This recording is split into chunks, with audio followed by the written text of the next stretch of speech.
কুরুক্ষেত্রের যুদ্ধের পরিপ্রেক্ষিতে আপনাদের জীবনে যাদের বিশেষ করে রাশি মীন, তাদের উদ্দেশ্যে, তাদের কথায় আছে না, যার কেউ নেই তার অবশ্যই সাথে আছে স্বয়ং শ্রীকৃষ্ণ, স্বয়ং পরমাত্মা, স্বয়ং মহাপ্রভু।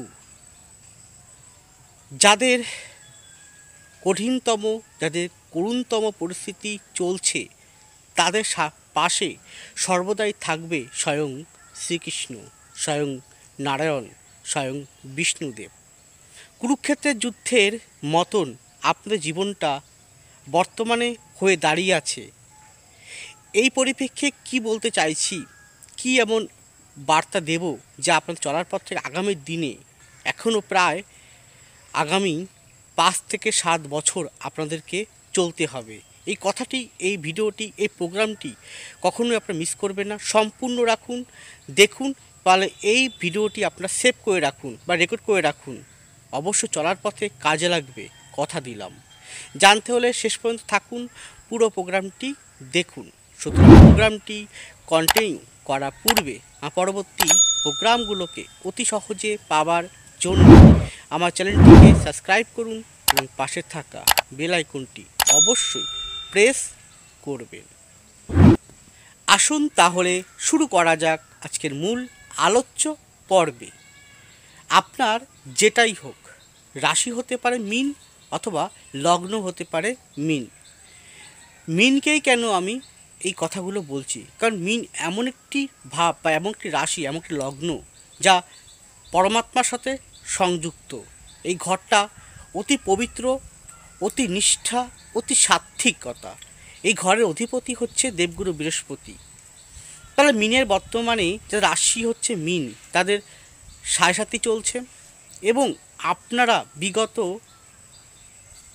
5 বছর থেকে বিগত আড়াই বছর ধরে আপনারা প্রচণ্ড পরিমাণে মানসিক, অর্থনৈতিক, সামাজিক, কর্ম সমস্ত দিক থেকেই আপনারা ধূলিসাৎ, ধূলিসাৎ হয়ে পড়ে আছেন বর্তমান সময়ে।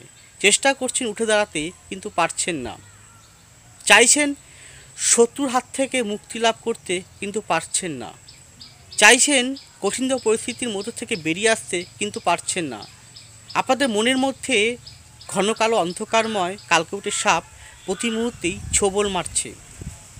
কথাটা যদি এই কথাগুলো আমি ঠিক বলে থাকি, অবশ্যই কমেন্ট বক্স খোলা আছে, অবশ্যই কমেন্ট করুন আপনারা। তাহলে কুরুক্ষেত্রের যুদ্ধর সাথে আপনাদের বর্তমান পরিস্থিতি কেনই বা আমি বললাম, কারণ আপনারা যদি মহাভারতের কুরুক্ষেত্রের যুদ্ধ দেখেন, সেখানে জয়লাভ করেছিলেন পাণ্ডবরা। পাণ্ডবদের সাথে ছিল না কোনো মহারথী, পাণ্ডবদের সাথে ছিল না কোনো মহারথীর থেকেও মহারথী, কিন্তু কৌরবদের সাথে ছিলেন মহারথীর থেকেও মহারথী। যেমন ছিলেন ভীষ্ম, দ্রোণাচার্য, কর্ণ, অশ্বত্থামা, আরও প্রভূত, এবং স্বয়ং শ্রীকৃষ্ণের নারায়ণী সেনা, এবং হাজারো শক্তিশালী থেকে অতি শক্তিশালী, মহাবীর থেকে অতি মহাবীর কুরুক্ষেত্রের যুদ্ধে কৌরবদের সাথে ছিলেন। তারপরেও কেন কৌরবরা ধূলিসাৎ হয়ে গিয়েছিল? দুর্যোধন এত মহাশক্তিশালী হওয়া সত্ত্বেও, মহাশক্তিশালী সৈন্যদের নিয়ে যুদ্ধ করা সত্ত্বেও পাণ্ডবদের কাছে পরাজিত হন কেন? পাণ্ডবদের সঙ্গে ছিলেন স্বয়ংমাত্র সারথী রূপে, পদপ্রদর্শক রূপে শ্রীকৃষ্ণ। তাহলে পাণ্ডবরা কেন জয়লাভ করেন জানেন তো? নিশ্চয়ই জানেন কারণটা কেন জয়লাভ করেন। এবার সেটা বলবো, এবং এর মধ্য থেকে আপনাদের উদ্দেশ্যে কী বার্তা দেব সেটাও জানুন। পাণ্ডবরা ছিলেন সাত্ত্বিক সত্যগুণের অধিকারী এবং তামসিক গুণকে তারা বর্জিত করেছিলেন। কিন্তু কৌরবরা অর্থাৎ দুর্যোধনের এরা ছিলেন অতি অহংকারী, অতি অহংকারী, তামসিক গুণের প্রবৃত্তি, ছিলেন অতি কূটনৈতিক কালকেউটে বিষাক্তের ন্যায় শকুনি যেমন তাদের সঙ্গে ছিলেন, শকুনি কুচক্রে তারা প্রতি মুহূর্তেই করে চলেছিলেন খারাপ থেকে খারাপতম কাজ। তার ফলস্বরূপ জানেন যে দ্রৌপদীর বস্ত্রহরণ, যা অতি জঘন্যতম কাজ করেছিলেন দুর্যোধন এবং তার ভাইয়েরা। তাহলে এখানে যখন কৌরব পাণ্ডবদের অসম্মানিত করেছিল, দ্রৌপদীকে বস্ত্রহরণের মতন অসম্মানজনক, গৃহবধূকে অপমানজনক করেছিলেন, তখন কিন্তু পাঞ্চালী অর্থাৎ পাণ্ডবদের যে স্ত্রী, তিনি অভিশাপ দিয়েছিলেন। এছাড়াও দুর্যোধন প্রতি মুহূর্তেই তার অহংকারের জন্য ধরাকে ধরা জ্ঞান করে না, প্রতি মুহূর্তেই অপমানিত করে, প্রতি মুহূর্তেই পাণ্ডবদের ক্ষতি করার চেষ্টা করে। তামসিক ও রাজস্বিক গুণের এতটাই লোভে মত্ত ছিল যে তারা যে কোনো প্রকার হেতু পাণ্ডবদের মেরে ফেলার চেষ্টা করে, পাণ্ডবদের ধ্বংস করার চেষ্টা করে, কিন্তু সমস্ত চেষ্টাই বিফল হয়। একমাত্র যা বলে না, যার সঙ্গে স্বয়ং ভগবান থাকে তাকে কে মারতে পারে। স্বয়ং ভগবান শ্রীকৃষ্ণ পাণ্ডবদের সঙ্গে ছিলেন, পথপ্রদর্শক হয়ে সারথি রূপে প্রতি মুহূর্তে রক্ষা করেছিলেন। ঠিক তেমন, এবং এর সঙ্গে বলে না, সঙ্গদোষে দুষ্ট হওয়া, সঙ্গদোষে দুষ্ট হওয়া। এখানে বলতে চাইছি আমি যে মহারথী কর্ণ তিনি কিন্তু খারাপ ছিলেন না, অতি ভালো ছিলেন, অতি পবিত্র ভালো ছিলেন। ভীষ্ম অতি ভালো ছিলেন। তারপরে এদিক থেকে ওনাদের গুরু অর্থাৎ দ্রোণাচার্য তিনিও ভালো ছিলেন। কিন্তু ওই যে বললাম, এক গোয়ালে গরু থাকলে, গরু যদি যেরকম সেই গরুর যে হেড বা যে যদি 10টা গরু থাকে, তার মধ্যে যদি 8টা গরু খারাপ হয়, 2টো গরু এমনিই খারাপ হয়। দুধের মধ্যে সামান্য চুনি ফেলে দিলে, গরুর গোচনা ফেলে দিলে, মানে গোবরের গোচনা ফেলে দিলে সম্পূর্ণ দুধটাই নষ্ট হয়ে যায়। ঠিক তেমন সঙ্গদোষে দুষ্ট হওয়ার ফলে তারাও ধীরে ধীরে পাপিষ্ঠ হতে থাকে, পাপ কর্ম লিপ্ত হতে থাকে, অভিশাপ নিতে থাকে, অভিশাপে অভিশপ্ত হতে থাকে। ওই যে বলে, ধূলিসাৎ এমনি এমনি মানুষ হয়ে যায় না, ধূলিসাৎ হয় মানুষ তার কর্মের জন্য। তাহলে কৌরবরা ধূলিসাৎ হয়েছিল তাদের কর্ম, তাদের চিন্তাভাবনার নেগেটিভিটি, তাদের অপরকে ক্ষতি করা মানসিকতার জন্যই তারা কিন্তু ধ্বংস হয়েছিলেন। উল্টো দিকে পাণ্ডবরা কখনোই সেটা করেননি, আরও মানুষে ভালো করেছেন, সাহায্য করেছেন, সৎপথে ছিলেন, সাত্ত্বিক রূপে ছিলেন। স্বয়ং শ্রীকৃষ্ণ ভগবান বিষ্ণু তাদের স্বয়ং এবং দেবদেবী সঙ্গে থেকে আশীর্বাদ স্বরূপ তাদেরকে সর্বদা রক্ষা করেছিলেন এবং জীবিত রেখেছিলেন, কুরুক্ষেত্রের যুদ্ধে জয়লাভ করিয়েছিলেন। বোঝেনি এত কথা কেন বললাম? এবার বলছি এর ব্যাখ্যাটা কী আছে এই রাশিলগ্নের সাথে আগামী 5 বছর চলার পথে। তাহলে আপনাদের জীবনেও এরকম ঘটনা ঘটছে, আপনারা অতি সাত্ত্বিকতা বহন করছেন, কাউকে খারাপভাবে নেওয়া, কারোর সাথে প্রতারিত করা, কারোর সাথে কোনো প্রকার অসৎ কার্য করা করছেন না, প্রতি মুহূর্তে সৎ পথে চলছেন, জানি চলছেন। এই রাশির মানুষরা পারেন। দেখুন, 100-র মধ্যে 100%ই যার মিনের মানুষরা ভালো হবে তা কিন্তু নয়, কিছু 5% মানুষ থাকেন যারা খারাপ।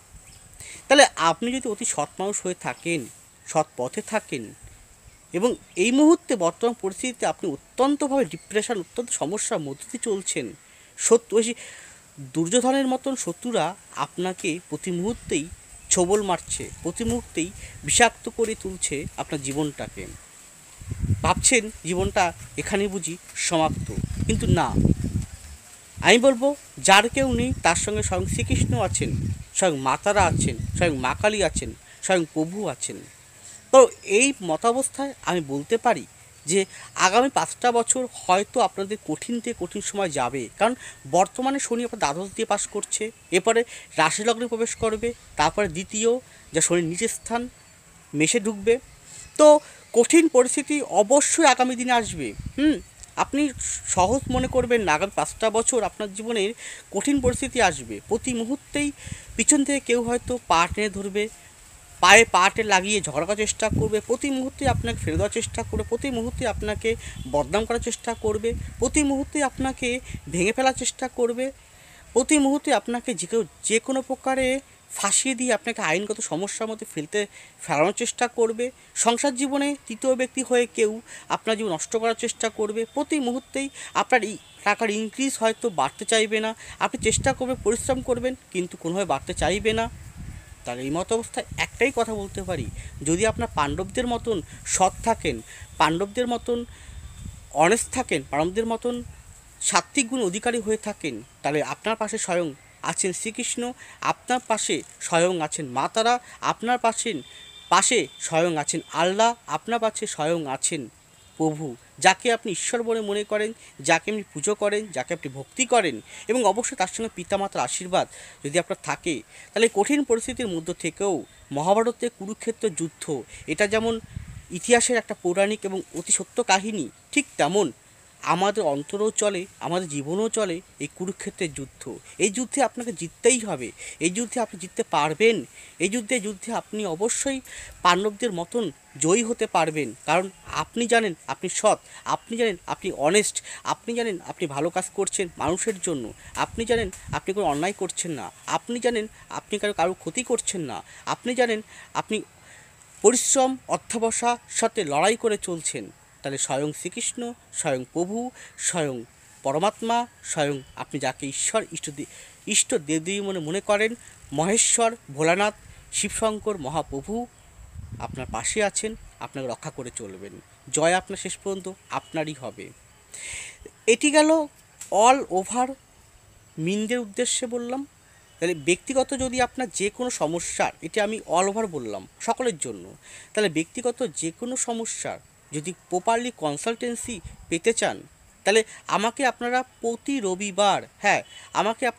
রবিবার হাওড়ার বালি চেম্বারে পাবেন।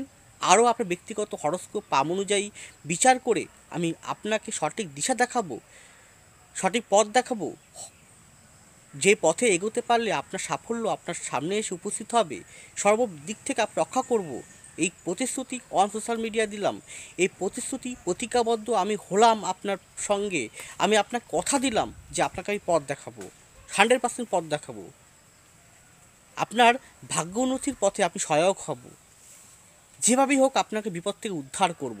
আমি এই কথাটি বললাম, আপনি এই জায়গাটা সেভ করে রাখুন, এই জায়গাটা আপনি রেকর্ড করে রাখুন, এই জায়গাটা আপনি রেখে দিন আমার কথাগুলোকে, যে আমি বলছি, হ্যাঁ আমি রতনাচার্য অ্যাস্ট্রোলজার হয়ে আমি আপনাকে বলছি, আমি আছি আপনার পাশে সদা সর্বদা পথ দেখাতে। এছাড়াও আপনারা আমাকে পাবেন প্রতি রবিবার হাওড়ার বালি চেম্বারে, এছাড়াও চাঁদপাড়া নিজ বাড়িতে, এছাড়াও প্রতি শুক্রবার উত্তর কলকাতার শোয়াবাজার চেম্বারে, এছাড়াও অনলাইন বাই ফোন কনসালটেন্সিও আমি প্রোভাইড করে থাকি। আমি কনফার্ম এবং 100% কনফার্ম আপনার সুদিন আমি ফিরিয়ে আনতে বাধ্য হব, আপনার সুদিন আমি ফিরিয়ে আনতে পারবো আপনার ব্যক্তিগত জন্মকুণ্ডলী ও পাম থেকে। আর কুরুক্ষেত্রের যুদ্ধে কোন কুরুক্ষেত্র? আপনার অন্তরে, আপনার মনে, আপনার জীবনে বর্তমান পরিস্থিতি, সে কুরুক্ষেত্রের যুদ্ধে আপনাকে জয়লাভ করাবো। এতটাই কনফিডেন্স আপনাকে পাশে থেকে আপনার সর্বদাই সহায়কারী হব পথ দেখাতে। তাই জীবনে হার মানবেন না, মনে কখনো কষ্ট আনবেন না, দুঃখ যন্ত্রণা এগুলোকে একটা জীবনে অঙ্গ মনে করুন আর এগিয়ে চলুন। কেউ না থাকুক, স্বয়ং ঈশ্বর আপনার পাশে আছেন, তিনি আপনাকে সঠিক পথ উদ্ধার করবেন। ভালো থাকুন, সুস্থ থাকুন, এগিয়ে চলুন। নমস্কার, জয় মা তারা।